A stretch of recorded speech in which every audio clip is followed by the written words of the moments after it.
All right, welcome back to another episode of Chuck's Tech Debacles, which has taken a hot minute to get around to.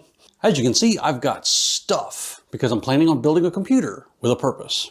So I would like to say that several of these parts have been around for a while. I actually bought most of this stuff in like November of 2019, so it's been like a complete year since I bought some of these parts. You know how it is, you buy some stuff, you plan to do something over the break, things start to slide to the right a little, and then apocalypse happens. Anyway, so I'm back around. Some of the stuff is technically new, but it's still in the box. Some of the stuff is being recycled.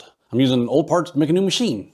Everybody knows the hardware shuffle. Anyway, so what we've got going on here is, where'd it go? I've got my trusty dusty 2200G Ryzen CPU. I've got the Spire cooler that I think came with the 3400 that's in my media PC. I've got 16 gigabits of 3200 RAM. Always trusted Thermal Grizzly CPU paste. Hard drives for my boot disk. I'm recycling a Samsung 840 Pro SSD, 128 gig. It's pretty much just gonna hold Windows and that's it. I've got a 512 gig NVMe drive for my data drive, I guess, for high-speed storage. And then I've got a, what is this? A 750 gigabyte platform disk that I recycled out of a laptop or something, I think. Anyway, so I'm gonna have boot storage, fast storage, slow storage, because I want all the storage. It's just how it works. Past that, let's lay these down so I don't knock stuff over. We get into the good stuff. So for the motherboard, we have an MSI B450i Gaming Plus AC ITX motherboard. To power that, I've got a Corsair CX450M power supply, which should be enough because this is literally all the components. Because I'm using a APU style CPU, so it's got onboard graphics, I have the Avermedia Live Gamer Duo, which allows me to input video from two sources. So you can't see it on the side over here, but I got my PlayStation and my VR rig for it set up over here. So I can run the TV out portion from my PlayStation into one port and then set up a GoPro or a little camera or something as my other source of video and feed them both into OBS, and I can record gameplay back here if I want to do, you know, some VR racing with my chair set up here or play a new PlayStation game that's come out. I can do all that there. Now that was going to be it. Well, obviously including the case that I have down here, which is a Fractal Design Core 500. If anybody wants to look that up, or you can watch later and you'll see me assemble stuff in it. However, as things happen, I got a wild hair. I decided I needed more. Something updated. Now, this 2200G, it's only a year and a half, 2 years old, but it's old tech. It's like 2 generations out now. I needed something new. So I got on the Korean websites, the Danawa and the Coupang and the Gmarket. And I found this. What is this? Well, it's a Ryzen 5 Pro 4650G. Haha, that's right.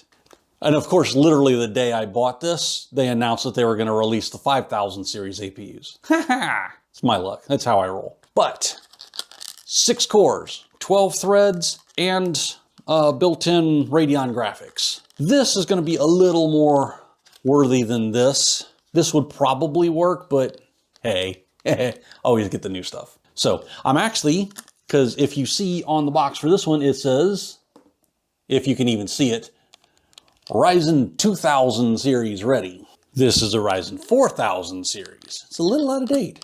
So I'm gonna use the 2200 to load the BIOS update and then make sure this works. So give me a few minutes to do my shuffle here and get ready, and I'm gonna start hooking stuff up and we'll see how this goes. All right, guys, so here's the motherboard and the power supply. Now, this is a ATX size power supply. When I bought it, the SFF power supplies were still a bit pricier than they are now. It is semi-modular, so it's got the plugins for video cards and whatnot. Not that you're going to be using a NVIDIA 3000 series or anything with a 450 watt power supply. So I've got the 24 pin and the CPU header plugged in. Clicky, clicky. We're gonna drop the 2200 in. Most people by now should be familiar with how this works. Find the golden triangle, find the triangle on the socket, drop it in, maybe give it a tap, lock it down. Easy as pie. Now, I'm gonna put a single stick of RAM in. So which one of these slots is 1? DIMM A1, all right. So this is Silicon Power branded RAM because that was what was on sale when I bought it. There we go. Put one in for that for now. And let me grab the HDMI cable for the TV here because that's what I'm gonna use as my temporary monitor. Plug that in. So I've already got the file for the BIOS update downloaded to a stick. Usually on most boards, it's either going to be a USB 2 or it's going to be the USB 3 socket that's the topmost, or right next to the legacy PS2 port is the one you want for your BIOS stuff. You know, I got to turn this on. Let me find something to jump the cable real quick. Jump the pin, I mean. All right, so after a quick second to grab a screwdriver to jump a pin and finding the start guide to find out where the pin was on this board, this should, maybe not.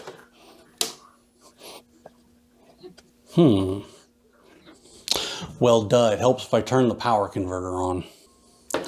That being said, I need a keyboard. What am I thinking? Oh, all right, so after a complete brain space there, I have a keyboard, and I'm going to turn my power converter actually on. And now I have this heatsink sitting on top of the CPU, but it's not plugged in. Actually, I should probably plug it in. Let me do that real quick. All right, so the fan is plugged in, but it is not screwed down because this isn't gonna stay in for long, so it's just gonna sit on top of it. Now, let's see if this works. Hey, there we go. Now, you guys can't see the screen down here, but I'm gonna get in here and see if I can do the BIOS update. If I ever get a post. That is not supposed to stay at that speed that long. And I've got no video yet. We are not posting. Time to troubleshoot. All right, so it was a quick bit of troubleshooting. I did not have the memory stick completely seated. That was my bad. I thought I heard it click in. We are currently updating the BIOS so we can seat the new CPU, see if it recognizes, and carry on. Let me unplug this real quick so that I don't end up shocking myself. So, update went through. Everything looks good so far. So we are going to take that bad boy off. We are going to peel our trusty 2200G, who unfortunately at this point has been relegated to like my bench testing CPU. Poor girl, you're not forgotten. And we are going to test this newness out right here.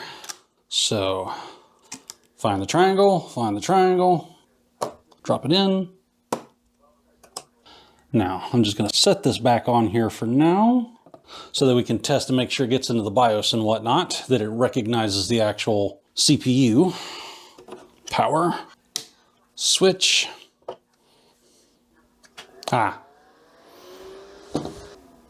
This CPU fan is spinning up and down. That's okay, it sustained that time.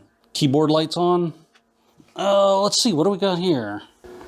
Okay, so I got a message on my screen down here. Ryzen 5 Pro 4650G with Radeon graphics. Speed 100 by 37, so 3.7 gigahertz. DRAM frequency, currently a single channel at the moment because I've only got one stick in.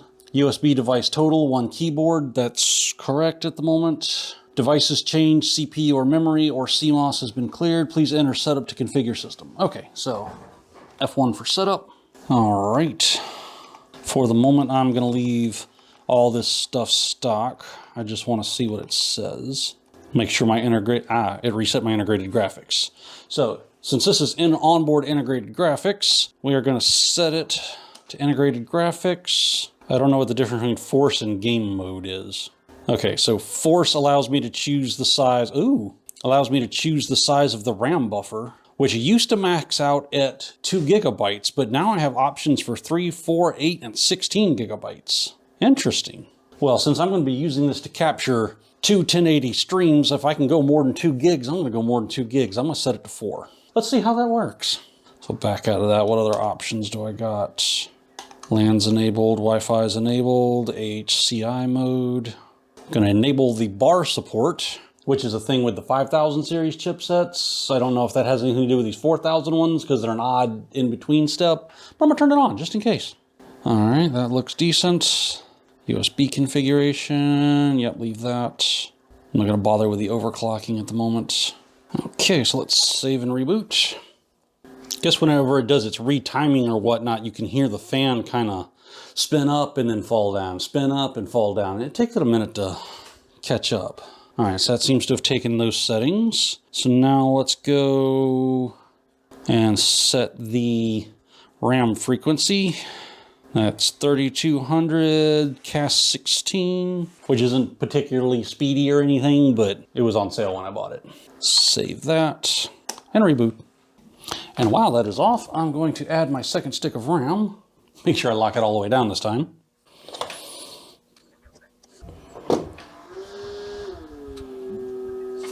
So it does recognize that I've got 16 gigs in now. Yep, that's good. Let's make sure it didn't reset anything else. Nope. Integrated graphics, 4 gigabytes. All right, time for me to set up for my next trick. All right, so what I've got at the moment is I have plugged up my Samsung drive that I'm going to use for my boot disk. I have plugged in a USB drive with the Windows 10 loader on it, and I got my thermal paste. So since we've verified the CPU actually works, we're going to put some goop on it. So I'm going to make an X from corner to corner, and just because it's how I like to do it, I'll put a little dot in the hollow of each X. Yes, I'm aware that's probably almost certainly more thermal paste than is actually needed, but I'd rather have enough. Make sure we're all lined up there. All right, and now follow the standard X pattern of tightening stuff down.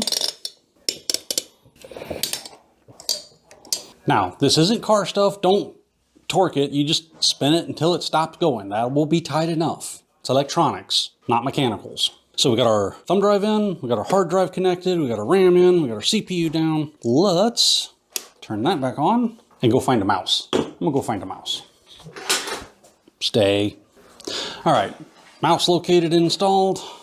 Power on. Let's get this booted and going. Well, that's not normal. Oh, there it goes. Okay, I got a weird thing on the screen. For a second, I thought it locked up, but it was actually just taking a second to read off of the USB. All right. I so do not miss the days of having to load Windows off of a CD drive. Being able to run it off of a USB stick, so much better. So much better. Hey, I'm old enough to remember having to load Windows 95 off of floppy disks. That took forever. All right, so we're copying Windows files. I'm not gonna sit here through the boring bit. We'll be back. All right, so new day, next part of the job, new shirt. I do actually have more than like 2 shirts. I know it seems like I'm always wearing the same shirt. Not that anybody cares.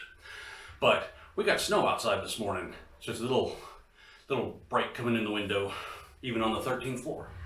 But, so, I have tested all the stuff. I installed Windows, I installed the drivers.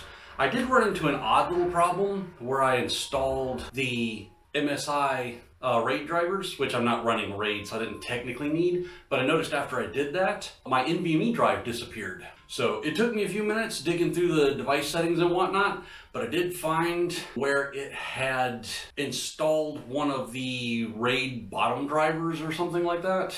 And I removed it and reinstalled the Windows default NVMe controller, and my drive showed back up. So there was some weirdness there. The Windows driver was actually better than the manufacturer's driver.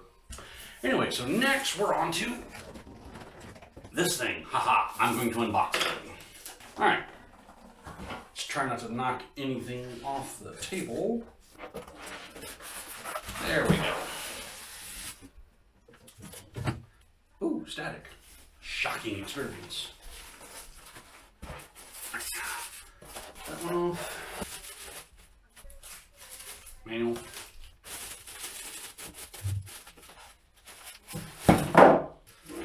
So we do have a bottom air intake with a removable filter. Oh, let's see, we got, looks like a 140 fan on the back, spot for your motherboard, 2 bays for expansion. It does have a 5 1/4 bay because the original plan that I was going to do was to put IC Dock makes a adapter that goes in an internal 5 1/4 bay that you can put 4 2.5-inch drives in. But since I'm not using this for the login server / network storage, then I'm not going to need that. Some thumb screws, those are always nice. They're harder to lose at least. So now that I actually have my mic plugged back in and you guys can hear me easier, I'm probably going to have to amp up the audio in that last bit because it was picking up from the device on the stand over there. Magnetic filter on the inside. All right, and this is where stuff gets fun. So it looks like you could put a radiator on the inside here. It looks like it's got a rail for it. There's another magnetic filter. Front panel plugins. Oh, there's 2 USB blues. Those are the type, are those the type 3.5? I think those are the type 3.5 gigabit. There's a headphone jack, a mic jack, and a power button. Pretty basic, completely serviceable. Let's see what we got here else. Front panel connectors, audio connector, and if you can see this bit, this is the power plug because your power supply actually goes up here. And then there's one of these remote cables that plugs into it so that your system winds up as more of a cube than anything else. Let's see what we got here. A little baggie with some stuff. A couple little zip ties, some board screws. All right. So I'm going to see if I can't do some assembly here.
All right, so as you might have seen, I got all the stuff in the case, and now we're about to test it. Let me flip around and show you what I got at the moment. All right, so I've got my Live Duo card in there. I've got my power supply, obviously. There's my little testing keyboard. It's a little dark in here. All right, so I got some lights here, and we're gonna see if we can point out. Obviously, cable managing is, well, subjective. Anyway, I got the CPU pin plugged in. That is something that you should honestly try to remember to plug in before you put the motherboard in. So 2 things I found out putting that together, that the motherboard should go in before the power supply, because otherwise it's really hard to get to that pin in that back corner. As you notice, I had to take the fan out to be able to get the motherboard in because I already had the power supply on. Second thing is, and this sounds counterintuitive, you need to plug your power cables in before you put the motherboard in. So you got to plug the cables to the motherboard, put the motherboard in, and then fit the power supply. It's probably the easiest way to go about that. So what we're going to do now is a power on test. Helps if I turn the converter on because Korea power. All right. Well, fans are spinning. That's a good sign. Now, let's see. Oh, good. It auto-detected on the monitor. All right, so it's been a minute. I did a couple things. I'm gonna flip over here and show you what I got real quick. All right, so I guess moving from kind of left to right here, the dog TV, yes, we have a TV for the dogs, is plugged up to the pass-through port, so it is showing what's on my PlayStation passing through, which if you look on the monitor up here, I've got OBS up, and you can see it's also showing in the preview window there, and I've got my old GoPro plugged into the second port, and it's acting as a camera right there. So once I clean up this mess I have over here, which is actually my racing chair and steering wheel and whatnot, I can use the camera and put up a green screen behind me because I have the green screen stuff for that. And then I can be a little floaty head over like PlayStation VR racing games, and that ought to be kind of fun. But what else have we got? We've got the camera hooked up there. I've got this microphone that I bought off of Amazon. I believe it's a Pile USA. I don't know whether that brand is that good or not, but they were on sale when I was looking for one. So that's how that works. That's how I roll. Let's see, this machine does not have a cable run back through here from the switch, so it's gonna be on Wi-Fi. Man, it's a wiring mess I've got to clean up. I've got some lamp lights. That's completely not partially related to that, but I'll probably use them while I'm playing. And now, for a test, I'm going to flip over to recording from OBS to make sure that works. So, that should have faded in. Let me set that down. To where I'm sitting now. Here's my little microphone, which I can swing in and out. My camera's set up here. I can kind of twist that around, move it up and down. I'll probably find something a little more solid to put that on. But at the moment, I've got a really short cable that I'm dealing with, so work with what you got. This is, oh, here's some sound from the PlayStation. Flipping through the menu there, so I am getting audio from both me and the PlayStation, and that is the hotness. So, apparently this exercise in Chuck technical debauchery, is that an actual word? I'm going with it. It's a word now. But this exercise in Chuck technical debauchery is seemingly successful. I like it. See y'all next time, because I still got 2 more computers to build. All right, so here's a quick post cleanup perusal. I switched these through, so now this is the monitor, because obviously that's what the dogs need to see during the day, and the pass-through is going to the monitor up there, which makes sense because I'll be sitting in this chair playing when I'm doing that. I have flipped the case around so all the input is at the back, so I can put my little camera on the desk here. Interesting thing, if you plug a GoPro, or at least an older one like I have, directly into the USB port for the computer, it goes into USB access mode and cuts off the video from the screen. But obviously, if I let it run on just the camera battery for too long, let me move my cup, then it will drain the battery on the camera, and that won't work. So the semi-ingenious solution I have come up with is I've got one of these little battery chargers, and that I've plugged into the USB port to charge this, and then plugged the camera into that so it just pulls power from it and not USB data, so it doesn't cut the screen off. Yay for ingenuity. Got my wiring reran so it's not quite such a cluster up in here. Obviously there's not much I can do with these cables because they're required for the PSVR stuff. But that is all cleaned up now, and I don't have a pile of stuff all on the floor. I got the dog beds back. They're going to be glad that I haven't taken over their room. So anyway, let me flip this around. All right, so anyway, like, subscribe, and I will see y'all for the next catastrophe.